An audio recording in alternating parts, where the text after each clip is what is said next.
Hi creative friends, this is Soraya and thank you so much for being here.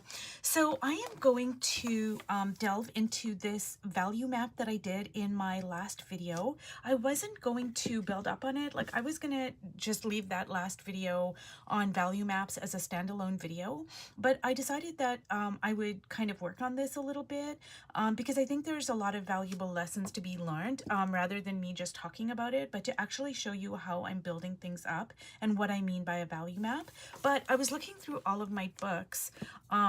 You know, I've got a lot of books in general, and then I've got a lot of art books. Through the years, I've just collected different sorts of things that have inspired me. And this book over here, The New Creative Artist, A Guide to Developing Your Creative Spirit by Nita Leland. I will post this in the section where I can post photographs.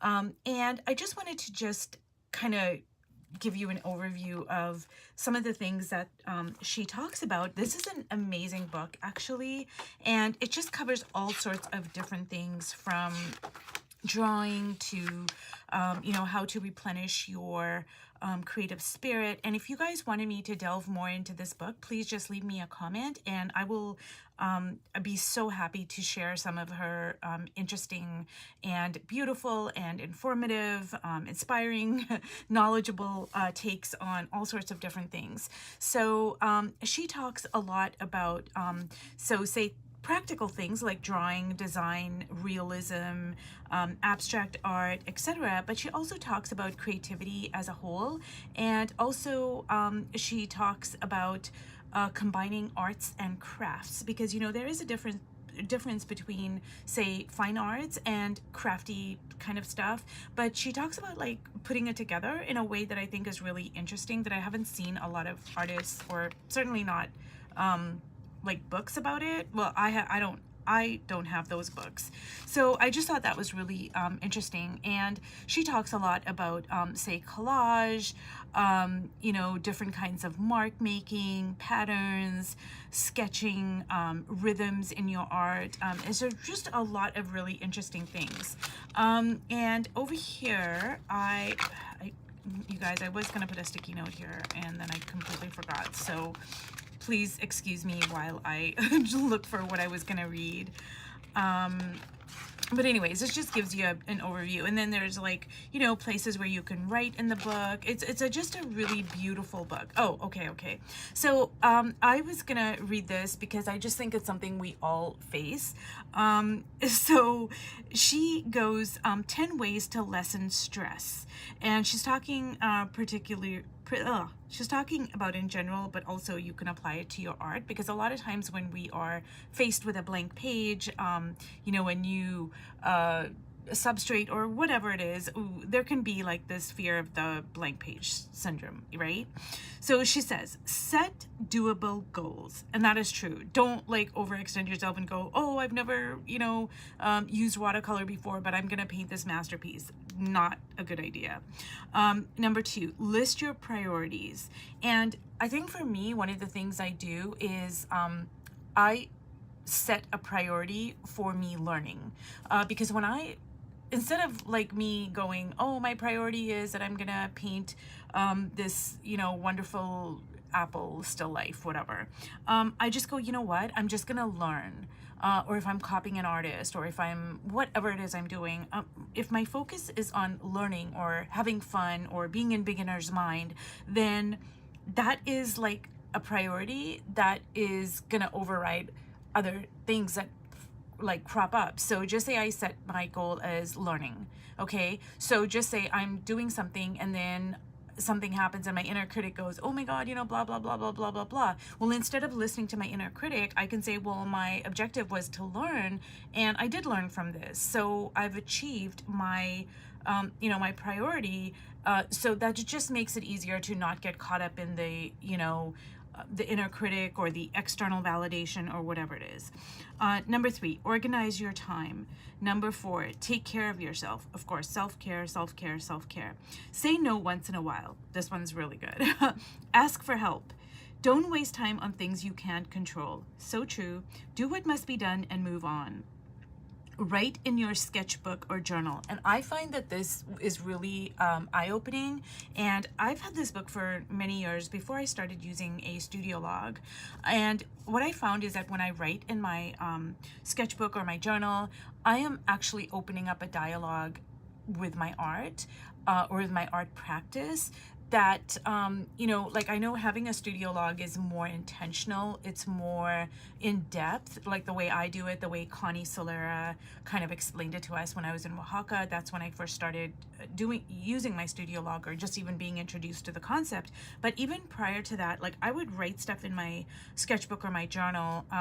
That's actually how I started. You know, I had a diary situation when I was about 14. Well, actually I had it like as far back as I can remember, but when I was about 14 or 15, I started kind of combining like drawings, kind of sketching with my diary. And so it's been a long practice of mine. So yeah, I find that, like, you know, writing in your sketchbook or journal is like really informative. It adds a deeper layer to your art and to your, just to your life. Play with crayons and finger paints. Ooh, I love that one. Play, play, play. Play is how we learn. Play is a great way that we can learn without the pressures and the stressors of the outcome. So anyways, you guys, this book is chock full of good stuff, and I'm sorry I rambled on so much. This probably could have been a standalone video, but anyways, I just wanted to share that. Oh my goodness. Oh, I think I just dropped my whole pack of Posca markers and I scared Piper half to death. Sorry, Piper. Sorry, girly. Anyways, okay. So what I'm gonna do is I'm just gonna show you what I mean about the value map, right? So like I said in my last video, I just use, I think I use ultramarine blue, and I use my cashew chalk paint. I did not use any collage. And then I did add, you know, at the end of it, I did add my coffee colored ink, which is very dark. And I think I can't remember, you guys, but I think I might have put some yellow ochre on the sides here. So this is my value map, and I just want to explain what I mean. So just say I do my value map, right? And now I'm going to add some colors. So I'm going to pick some colors that, you know, might, like traditionally you might think, oh my God, they don't belong in skin. You know, like this Holbein Luminous Opera, which is a kind of a fluorescent pinkish color. And I'm just kind of in my, I'm experimenting kind of mode. So what I'm gonna do is I'm gonna lay some colors out here, and then I'm gonna show you the colors. Now some of these are traditional colors, like, you know, I'm gonna use some of this orangey color here. Ooh, and I'm also gonna use my burnt sienna, which is an ink, so I'm not gonna put it on my palette here, but I'm gonna get some of this turquoise color, which again, not a color I normally gravitate towards when I'm doing portraits, but I've been stepping outside my little box that I've painted myself in when it comes to colors and portraits. And I don't know, like I might add some other colors as we go along. I might add some gold, or I don't know, just different colors. But for right now, what I'm gonna do is I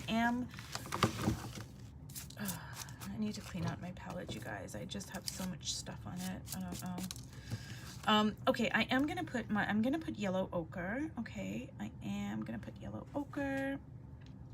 And I don't even know, you guys, honestly, for this particular video, I should have got like a paper plate, because then you could like see the colors I'm using. This, you can't really see the colors I'm using here, but I'm just gonna show you. That's my Luminous Opera, so it's like a fluorescent-y, gorgeous, delicious pink. That's kind of a cad red light. That's turquoise, and that's yellow ochre. Now I have other colors I'm gonna use, but you know, we're just gonna start with this. So I'm gonna show you what I mean, okay?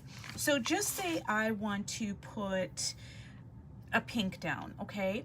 So I am gonna know that the pink, as it is in its form right now on the palette, okay, it's not gonna work if I put the pink over here. Why? Because that is a dark value, and the pink does not fit into that value.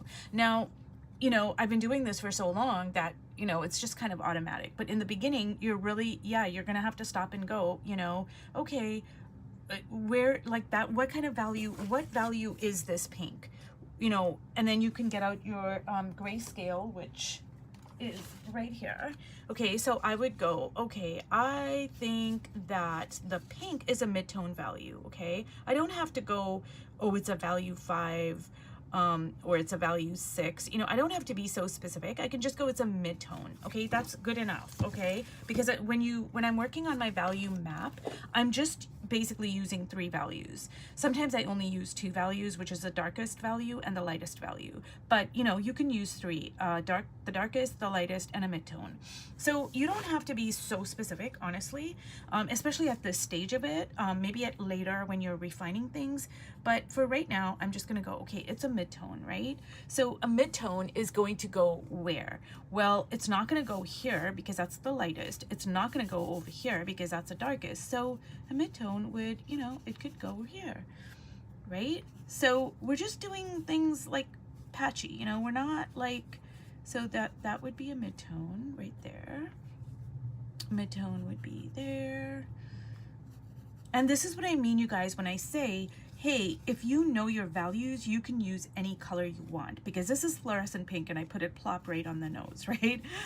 You know, and she's gonna be a brown skinned woman. So I'm like, okay, but I can make it work because if you get your values right, you can use any colors you want. And now I am gonna go, okay, I'm gonna lighten up this pink, okay? So now what I'm gonna do is I have lightened up the pink, and I actually like the pink, the Luminous Opera by Holbein. I like it straight out of the bottle. When I kind of lighten it up, it gets to be a little bit too pale for me, but for purposes of this video, see, I'm gonna put it on the highlighted parts right there. Do you see what I mean? So I'm, you know, experimenting with my colors. I'm kind of stepping outside my comfort zone here.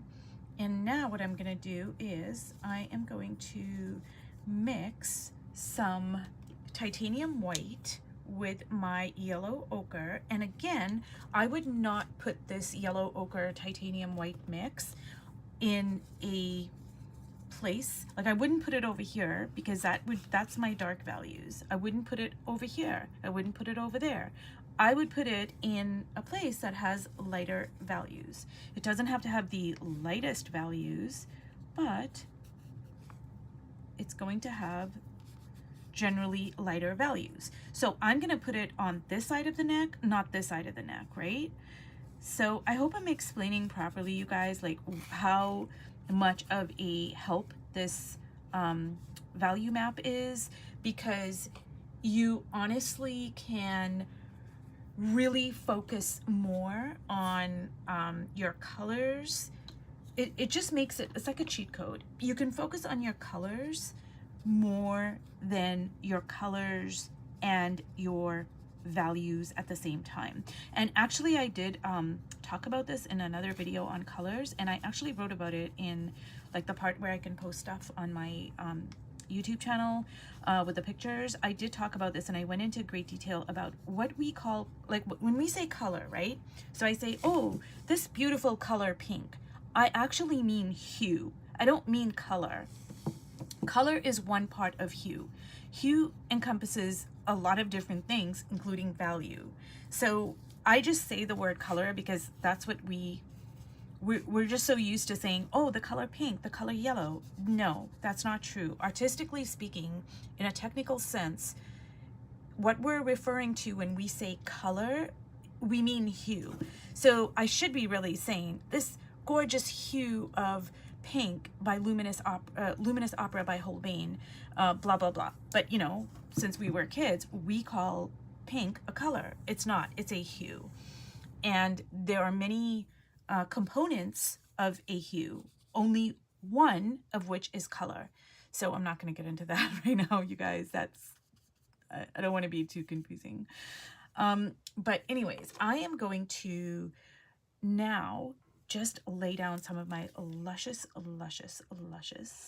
ink.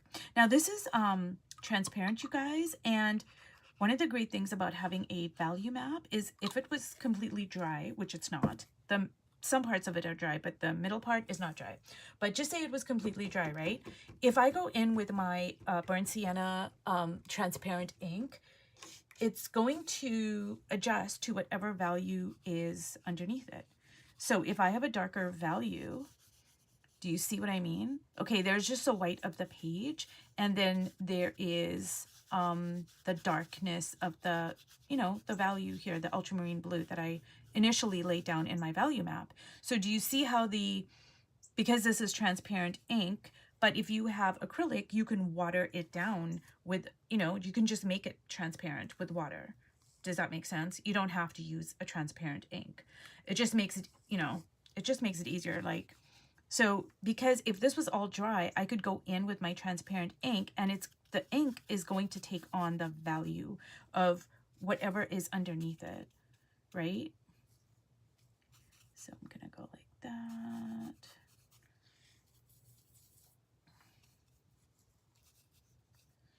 And I'm gonna use some of this orange. Now I am mixing this orange and, oh, look at this, you guys. Oh my God, the Cad Red Light and the Luminous Opera together. Oh my God. Ooh, I love that now. Ooh, look at that. Look at that, you guys. Okay, that's one of my new favorite colors here. Okay.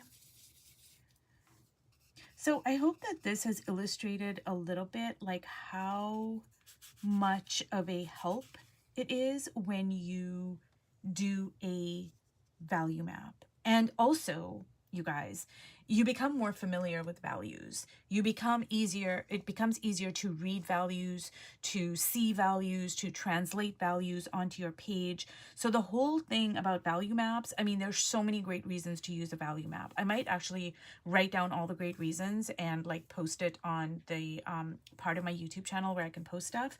That is a great thing to kind of know, hey, what are all the great reasons for using a value map. Anyways, you guys, I hope that this has been interesting and informative, and I hope that I've illustrated how a value map is so helpful. Please let me know about this book, The New Creative Artist, the book I showed you. If you guys are interested in learning a little bit more about it, me doing an exercise in it or talking about it a little bit more or whatever. Okay, thanks so much for watching, and I'll see you in my next video. Bye.